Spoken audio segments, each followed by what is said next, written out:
மனிதன் என்பவன் தெய்வமாகலாம்.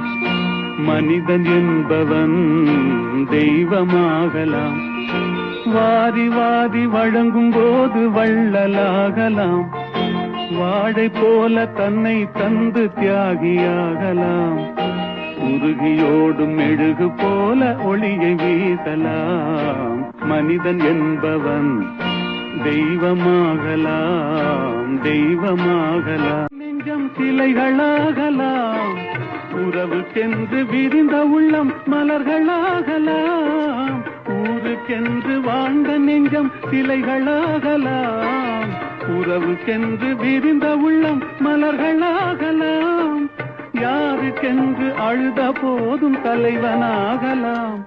மனம் மனம் அது கோவிலாகலாம். மனிதன் என்பவன்